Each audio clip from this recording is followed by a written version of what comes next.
Bonjour, bienvenue dans Martin Bonheur. Aujourd'hui, on cuisine ensemble une poêlée de céleri rave avec du comté et du jambon Gouda. Allez, c'est parti.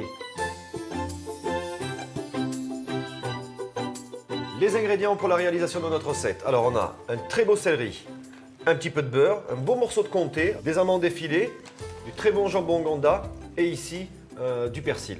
Là, ici, nous, on va faire un sauté de céleri, un petit peu comme on ferait, vous savez, des petites pommes de terre sautées comme ça. Donc, on enlève cette belle écorce du céleri. Alors, sans aller trop loin, toujours, n'oubliez pas que quand on est proche de la peau, on a aussi du goût. Vous pouvez même faire des bouillons de légumes avec la peau qui reste. Le céleri est épluché, on le coupe en tranches de 1 cm d'épaisseur. On met une belle noisette de beurre dans la poêle.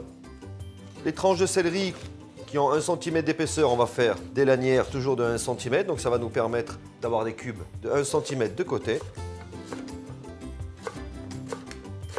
Alors soyez réguliers dans la découpe, ça permet d'avoir aussi une cuisson régulière.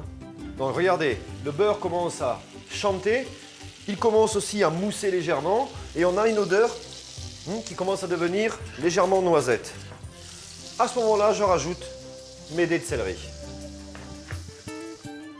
Voilà où j'en suis après une bonne quinzaine de minutes de cuisson. Alors à feu moyen et avec le couvercle. Et de temps en temps remuer. Ça permet à la fois de cuire à l'étouffée et à la fois quand même de garder une belle coloration. Donc vous pourrez vraiment confondre ça avec des pommes de terre sautées. On vient concasser le persil, donc c'est pas trop fin. Je le verse directement dans la poêle sur le céleri. Je rajoute les amandes. Alors là, c'est suivant les goûts. Je fais sauter le tout. Je rectifie mon assaisonnement avec un peu de sel et très peu de poivre. Je vais quand même égoutter pour le surplus de matière grasse, ça c'est pas nécessaire. C'est égoutté. Maintenant, je verse dans mon plat à gratin. Je mets le tout bien de niveau. Je prends mon comté et je viens faire quelques fines tranches. Là, j'enlève les petites croûtes de chaque côté et je viens simplement poser mes fines lamelles de comté. Et je vais passer ça au four pour environ 2 minutes simplement.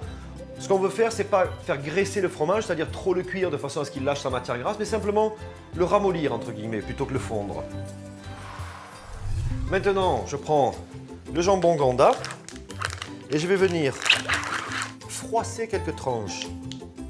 Regardez ce qu'on obtient, quelque chose d'élégant, quelque chose de goûteux surtout.